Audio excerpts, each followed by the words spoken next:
깨달았다는 마음도 그림자예요. 그게 충격인데, 깨달았다는 마음도 잡아버리는 순간 각견 이렇게 표현해요.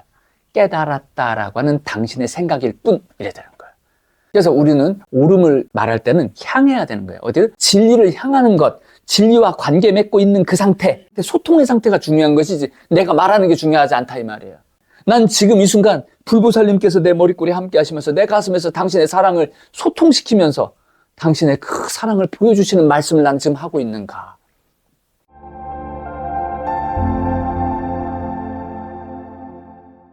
영적인 어떤 이제 흐름들을 이제 경험하셨을 때 우리가 진짜 마음 자세가 그냥 이제 기본인 거지. 예배. 그냥 예배, 오직 예배. 우리는 거기에다 대고 자꾸 판단하려고 하고 자꾸 뭔가 규정 지으려고 하고 자꾸 자기 생각을 거기다 붙이려고 하거든요. 까르마가 그렇게 해버려요. 그리고 에고를 만들려고 그래요. 상을 만들려고 한다고요. 그런 작용은 자연스럽게 일어나는 거야. 근데 상을 쫓는 꼴이 돼버리는 거야. 그래 되면 그림자를 쫓는 꼴이 된다 이 말이지. 자, 그림자는 허공에 생겨요? 땅에 생겨요? 땅에 생기죠? 그럼 그림자를 본다는 건 뭘 보는 거야? 땅을 본다는 거예요. 이해됐어요? 그럼 땅만 보고 사는 사람이 되는 거야. 그 그림자를 생기게 만드는 허공에 있는, 청정 허공에 있는 대광명. 부처님의 본래 품성을 봐야 되는데 우리는 땅만 보고 사는 존재가 돼버리는 거예요. 그러니까 어떻게 해야 되느냐? 바로 예배해야 되는 거예요. 예배를 함으로써 그렇게 이제 땅의 그림자는 사라지는 게 아니잖아요. 태양이 존재하는 한 비춰져 있는 거란 말이야. 근데 그 그림자를 쫓는 그 허망한 인생을 사는 것이 아니라 예배를 해버리게 되면 어떻게 돼요? 근원으로 돌아가 버려. 내가 그림자를 향해 예배를 하게 되면, 즉 그림자는 뭐예요? 나의 상념적 경험을 말하는 거예요. 그게 허상이라 할지라도 예배를 하게 되면은 근원을 향하게 돼 있어요. 원래 애초에 예배라는 것이 갖는 방향이 근원을 향하는 거라서 그래요. 그냥. 그래서 땅에 드리워져 있는 이 허상의 그림자를 내가 예배로서 품어버리잖아요. 그럼 근원을 향하는 거예요. 이 자체만으로도. 이 자체만으로도. 그래서 그림자를 탓할 필요가 없어요. 헛개비를 탓할 이유가 없어. 내가 헛개비를 쫓는 게 잘못된 거지. 원래 그림자는 늘 존재하는 거예요. 그림자는 늘 존재하고 있어. 그 그림자는 잘못한 게 한 개도 없어. 그러면서 나중에 자기가 그림자를 쫓아놓고 그림자 탓을 하면 되겠어요? 애초에 그림자라는 걸 몰랐던 게 잘못이지. 그림자는 그림자인 거야. 그럼 그림자는 본체가 있다는 얘기겠죠, 그죠? 뭐겠어요? 바로 광명. 까르마와 광명이 있는 거죠. 그죠? 대광명. 그럼 우리는 대광명을 향하는 거예요. 대광명을 향하더라도 그림자 있어요, 없어요? 있죠. 그때부터는 그림자가 나를 쫓는 거야. 내가 그림자를 쫓는 게 아니고 그림자가 나를 쫓아요. 맞잖아요, 그죠? 나는 지금 태양을 보고 있어. 태양을 향해 가. 그럼 나는 지금 그림자를 향해 가는 거예요? 태양을 향해 가는 거야. 그죠? 태양을 향해 가면 그림자가 나를 쫓아오죠. 딱 그 위치예요. 자, 그림자에 속하는 게 뭐가 있는 줄 아세요? 뭐가 있을까요? 깨달았다는 마음도 속해 있어요. 깨달았다는 마음도 그림자예요. 네, 그게 충격인데 그게 깨달았다는 마음도 잡아버리는 순간 각견 이렇게 표현해요. 깨달았다라고 하는 당신의 생각일 뿐 이래 되는 거예요. 그러면 깨닫는 그 순간에 있었던 그건 온데간데 없는 거예요. 깨닫는 그 순간에 있었던 불보살님들과의 그 관계성이 있거든요. 그래서 그림자에 나는 깨달음이란 이런 거구나 라는 것이 머릿속에 착 열렸단 말이지. 근데 그 순간 그걸 잡아버려요. 그럼 어떻게 돼요? 이때부터 각견이 돼버리는 거예요. 깨달았다는 생각에 빠져버리는 거예요. 그때부터는. 이때부터는 그림자에 똑같이 빠지는 거예요. 그때부터는 이제 어떻게 돼요? 대광명을 등지는 꼴이 되는 거죠. 이렇게 되는 거예요. 그래서 깨달았다라고 우리는 표현을 할 수 있지. 그러나 그것만이 옳다? 말도 안 되는 소리죠. 내가 경험한 거예요. 그냥 그렇게. 나의 경험. 그렇게 나에게 깨달음이 나에게 인식된 것이지 그것만 깨달음은 아니에요. 자, 깨달음의 본질은 뭐예요? 대광명을 본 거예요. 근데 대광명을 경험하는 그것은 누가 경험해요? 까르마가 경험해버려요. 그러다 보니까 대광명을 본, 그 깨달음을 본, 깨달음의 그 상태를 표현할 때 그걸 법상이라고 한단 말이에요. 상을 짓는단 말이지. 상 짓는다 정확한 표현은 알아듣기 쉽게 표현하면 뭐냐면 규정 내리는 것. 이게 상을 짓는 거예요. 깨달음이라는 건 이런 거야. 이런 거야. 이런 거야. 이렇게 말하는 거. 개념 짓는 거 있죠? 이걸 다 상 짓는다고 하는 거예요. 상 짓는 것은 그림자예요. 그것을 진리라고 하면 안 되는 거야. 그건 진리적 작용인 건 맞지. 근데 그렇게 표현하는 것을 진리라고 하는 것이 아니라 그건 그림자라고 봐야 되는 거야. 그것도 물론 진리의 작용이겠죠. 그죠? 근데 우리가 상에 빠진다는 건 뭐냐면 그것만 오라 이거예요. 내가 생각하는 것만 놀아야 돼. 그런 거 다른 걸 배제하게 돼. 한마디로 깨닫는 것이 위험한 게 뭐냐면 내 깨달음만 오라. 내 깨달음만 오라. 그 순간 어떻게 돼요? 그림자에 빠진 거예요. 상에 빠진 거예요. 그걸 각견에 빠졌다 이렇게 하는 거예요. 상을 탓하면 안 돼. 그래서 그림자에 빠진 내가 잘못이지. 이해되셨죠? 그래서 우리는 늘 근원을 향해야 되기 때문에 그림자를 향해서도 예배하는 거야. 내가 깨달았다는 생각이 일어나잖아요. 그 생각을 향해 예배하는 거야. 예배하면 우리는 상에 안 빠져요. 상을 쫓지 않는다고. 나는 다시 근원을 향하게 돼. 그 상은 사라지지 않아요. 그림자는 사라지는 게 아니야. 계속 생각은 일어나. 생각 감정은 계속 일어나. 생각 감정에 안 빠질 뿐. 생각 감정을 쫓지 않을 뿐. 그래 되는 거예요. 자, 영적인 것도 그래서 똑같은 거다. 내가 뭘 보았다 해서 그것이 그렇게 존재하는 게 아니다. 그렇게 내 눈에 보여진 것이다. 보여진 거야, 내 눈에. 다른 사람 눈에는 다르게 보이겠죠? 네, 그래야 되는 거예요. 그래서 모든 경전에 이런 말이 있어요. 여시아문. 들어봤어요? 여시아문 무슨 뜻이에요? 나는 이렇게 들었다. 자기가 들은 거란 말이지. 자, 이 말의 핵심은 뭐냐면요. 나가 잘못 들을 수도 있습니다라는 뜻이에요. 내가 듣기에 그렇게 들린 것이지 부처님이 그렇게 말한 것은 아니라는 거지. 내가 이렇게 들었으니 이것만 맞아. 이런 뜻이 아니라 이 말이에요. 내가 잘못 들을 수도 있어. 내 귀에는 그렇게 들렸을 뿐이야. 이런 얘기예요. 영적인 것도 그래서 똑같다. 내 눈에 그렇게 보인 것이다. 내 눈에 보였다고 해서 실상이 아니다. 보인 거지. 네, 이해하셨죠? 그게 진짜 중요한 거예요. 깨달음도 마찬가지. 그렇게 내가 깨달은 것이지 그것만이 옳은 것은 아니라 이 말이에요. 그래서 우리는 옳음을 말할 때는 향해야 되는 거예요. 어디를? 근원을 향하는 것, 진리를 향하는 것, 진리와 관계 맺고 있는 그 상태, 이 관계 맺음의 상태, 소통의 상태가 중요한 것이지 내가 말하는 게 중요하지 않다 이 말이에요. 내가 지금 말하는 순간 내가 지금 소통의 상태에 있냐는 거지. 난 지금 이 순간 불보살님께서 내 머리꼬리에 함께 하시면서 내 가슴에서 당신의 사랑을 소통시키면서 당신의 그 사랑을 보여주시는 말씀을 난 지금 하고 있는가.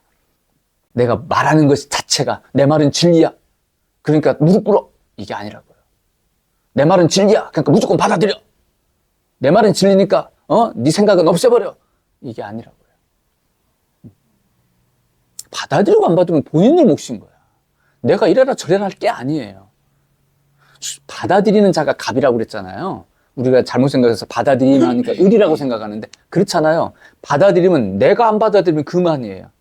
정성도 내가 싫으면 그만인 거라. 왕이 하사하는 정성? 내 싫으면 그만인 거야. 내가 결정하게 돼 있다고요. 그래서 받아들이고 안 받아들이는 건 내 몫인 거야. 그걸 두고 우리가 강요할 수도 없고 스스로 어떻게 할 수도 있는 거 아니에요. 왜? 받아들이는 자체가 엄청나게 어려운 거라서 그래요. 그걸 어떻게 강요한다고 될 일이냐고, 그게. 저도 이제 사람들한테 이렇게 강의를 하면서 받아들이는 게 정말로 어렵다는 걸 아는 거예요. 그래서 야, 받아들이면 진짜 수행이구나, 이 자체만으로도. 그래서 우리가 보여진 것을 받아들일 때 바로 근원을 향하게 되어 있더라. 즉 소통의 관계, 근원과의 소통의 관계 상태를 만드는 거예요. 그때 사랑이 일어나요. 그때 지혜가 일어나고 그때 불보살님들이 함께 하시는 거예요. 내가 보이는 영적 존재가 있어. 그 영적 존재를 향해 예배하십시오. 예배를 이렇게 하게 되면 그건 내 까르마에 그렇게 보인 존재잖아요. 쉽게 얘기할게. 허상이라 이 말이지. 아이 허상! 이게 아니고 그게 아니고 그림자잖아요. 그림자는 잘못된 게 없다니까. 내 눈에 그렇게 보였을 따름이지. 그림자는 있는 거라니까. 그래서 이 모든 건 부처님의 작용이에요. 그런 줄 알고 예배하는 거예요. 그럼 어떻게 받아들이는 거지. 자, 받아들이면 뭐가 보여요? 이렇게 보이게 만든 까르마가 보이는 거예요, 이제. 아, 내가 이렇게 보이고, 나한테 이렇게 자꾸 이런 현상이 일어나는 이유가 나에게 이런 업보가 있기 때문이구나. 나에게 이런 까르마가 있기 때문이구나. 까르마가 자각되는 거예요. 받아들이면서 자각되는 거예요. 받아들이다 보면 어떻게 또 안 받아들여지는 거 있죠? 아, 난 이런 걸 불편하게 생각하는구나. 난 이런 걸 거부하는구나. 이런데 왠지 모르게 막 난 저항하는구나. 이런 게 보이는 거예요. 받아들일 때 보이는 거예요. 그 다음 단계 뭘 받아들여야 돼, 그러면? 요거, 저항. 저항을 받아들이는 거예요. 요거 받아들이면 게임 끝. 뭐 보이시어요? 게임 끝인데? 이거 받아들이면 끝이에요. 이게 근데 어렵죠. 여기서 목숨도 걸어요. 이게 어려워가지고. 내가 말은 겁나 쉽게 하는데, 이걸 두고 일생을 하는 거예요. 이걸 두고. 그래서 내 안에 거부감, 내 안에 탐진치가 있잖아요. 이 탐진치가 막 올라온다고. 탐진치를 그대로 받아들여 버리는 거예요. 탐진치는 애초에 불성이에요. 애초에 불성인 거예요. 애초에. 잘못된 게 한 개도 없어요. 원래 그런 건데 뭐. 본래 그랬던 거예요. 탐이 뭐예요?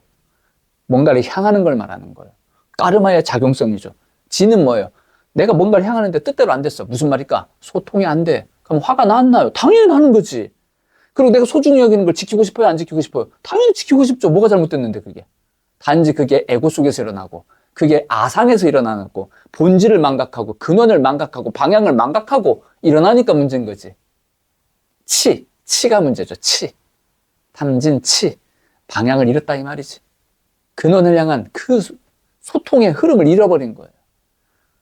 받아들이지 않는다 이 말이죠. 예배하지 않는다 이 말이죠. 즉 소통의 상태를 망각한 상태. 소통이 되면 지혜가 일어나고, 소통이 되면 원력이 일어나고, 소통이 되면 다 그냥 편안하게 나의 어떤 그 흐름들이 일어날 것인데, 근데 받아들이지 않는 거예요. 안 받아들이는데 알미 어떻게 일어나요? 그래서 탐진 치할 때 치는 정확하게 우리가 어떻게 표현하느냐. 모름의 상태이지만 왜 모름의 상태가 됐을까요? 안 받아들이니까. 내어 맡기지 않으니까. 근원을 향하지 않으니까. 즉 예배하지 않으니까.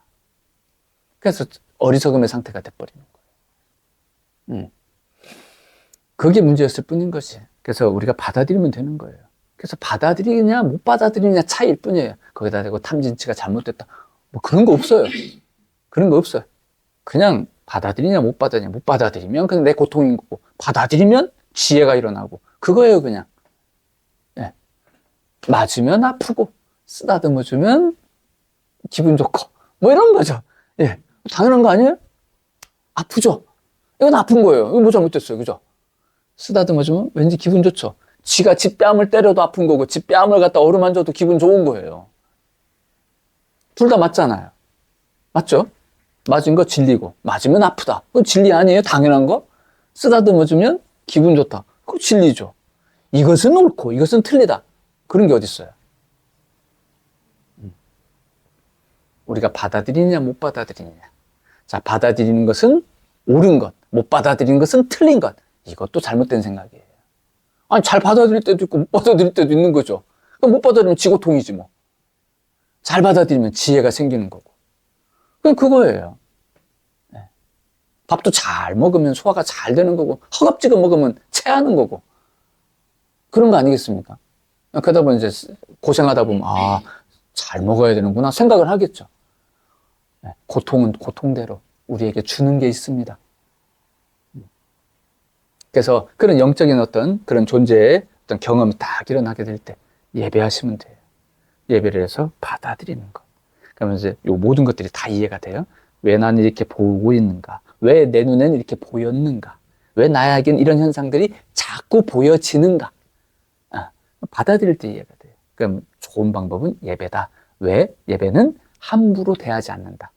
아, 상이니까 잡것. 이게 아니라 아무리 상이라 하더라도 함부로 하지 않는 거예요. 상불경보살처럼. 함부로 하지 않는다. 그렇게 이제 이렇게 대하다 보면은 바로 이제 내 까르마도 이렇게 보이게 되고, 이렇게 받아들임 속에서 정화가 일어나요. 받아들이는 노력 속에서 정화가 일어납니다. 그렇기 때문에 지혜가 일어나는 거예요. 생각을 해봐요. 엄마가 자기 새끼들 막 하는데, 저 자식 있으면 왜 저런지 모르겠어. 평생 엄마 짓 못해요, 이래 되면. 그렇잖아요? 애들이 그렇게 하면서 이제 그 엄마한테 컸어. 애는 마음에 어떤 마음 들까? 엄마는 나를 이해해 본 적이 없어. 이래 되는 거예요. 그런 엄마를 인정할까? 서로 인정 못 하는 거지. 야, 이 새끼야. 그래도 내가 너를 갖다가 배 아파서 낳는데 그래도 너 나를 그렇게 대하면 안 되는 거지. 막 이러면. 알았어. 그냥 대충 하겠죠. 대충.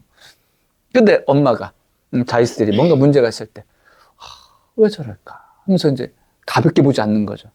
아, 저놈의 새끼 지압이 짧아가지고.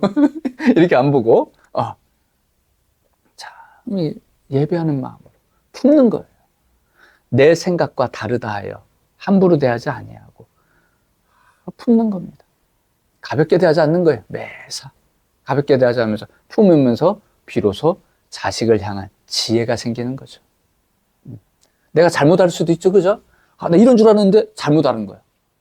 부모라고 해서 엄마가 그럴 수도 있지 뭐, 이게 아니고 내가 잘못 알았구나, 미안하다, 죄송하다. 그러면 애 마음도 좀 편해지겠죠? 엄마가, 야, 이 자식아, 엄마가 그럴 수도 있는 거지. 이 자식아, 이 쫑생이 같은 놈. 이래버리면, 야는 황당하겠죠? 뭐야, 이건 또 이래 되는 거예요. 그럼 그 마음을 어디서 해결해? 여기 무슨 놈의 소통이 있을 거예요. 그죠? 그래서 내가 이해되는 것만 받아들이고 이런 게 아니라 이해 안 되고 답답하고 그래도 예배하는 거예요. 자, 예배한다는 건 뭐예요? 가볍게 대하지 않는다? 즉, 근원을 향해 다가서겠다. 내 눈으로 함부로 보지 아니하고 내 깊은 마음 가운데 깃들어 계시는 부처님의 품성을 내 마음으로 들어 올려서 그 심정의 눈으로 보겠다. 그리하여 비록 저렇게 보이지만 저 이면에 가려져 있는 저 깊은 내면의 근원을 향해 나는 보겠다. 이거예요. 그렇게 자꾸 이제 마음을 이제 이렇게 써야 더 깊은 연결성을 갖겠죠. 그죠? 보이는 것만 두고 막 판단을 해버려. 그럼 그건 이미 깊은 관계가 이미 아닌 거예요. 그래서 예배를 통해서 보다 더 깊은 관계를 맺으면 어떻게 돼요? 그게 소통이죠. 근원적 소통이 그때 일어나는 거죠. 내가 실수할 수도 있죠. 그죠? 내가 잘못할 수도 있는 거예요. 그럴 수 있는 거 아닙니까? 그걸 자각하는 순간, 아이고, 내가 잘못했구나. 그러면 잘 받아들이면 되는 거예요. 받아들일 때, 한번 줘봐. 내가 받아들일만 하면 받아들일 테니까 한번 줘봐. 이게 받아들임이에요? 아니죠. 받아들일 때는 예를 다해야 돼요. 정중히. 참 내 마음 깊숙이 모심과 섬김의 마음을 다해야 돼요. 그게 영육을 떠나서 영적인 존재든 육적인 존재든 나의 하다못해 나의 한 생각조차도 내 생각도 내가 함부로 하지 않는 거지, 한마디로. 나 이딴 생각을 왜 하는지 모르겠어. 짜증나. 이렇게 하지 마시고 짜증이 확 올라오면 짜증이 올라오는구나 하고 예배하세요. 함부로 하지 않는 거죠. 이런 잡생각이 올라오네. 잡생각으로 이제 머리를 때리지 마시고 예배하세요. 그 마음을 향해서. 그러다 보면 어떻게 되느냐? 내가 그걸 품을 수 있는 원력이 생겨요. 품는 힘이 생겨요. 받아들임의 힘이 생겨요. 이걸 뭐라고 그래요? 받아들임의 힘. 이걸 근기라고 하는 거예요. 받아들이면 내면을 향하는 힘이잖아요. 즉, 안 보이는 근원을 향한 힘이라고요. 그래서 바로 뿌리의 힘을 말하는 거예요. 뿌리의 힘, 근기. 뿌리는 밖으로 드러나는 게 아니잖아요. 그죠? 네. 내면으로 파고드는 힘이란 이 말이에요. 그게 바로 받아들임입니다. 그게 바로 예배예요. 그래서 뭔가 보일 때, 심지어 내 생각조차도, 그 생각이 일어나게 될 때, 이렇게 예배하시면 돼요. 이렇게. 그러다 보면 뭔가 서서히 느낌이 오기 시작해요. 그래서, 내가 이렇게 볼 수밖에 없는 나의 까르마가 있구나. 까르마는 나쁜 것? 이게 아니고, 이것이 나의 능력이 되겠구나. 이렇게 이제 다시 인식되게 됩니다. 네. 좋은 겁니다.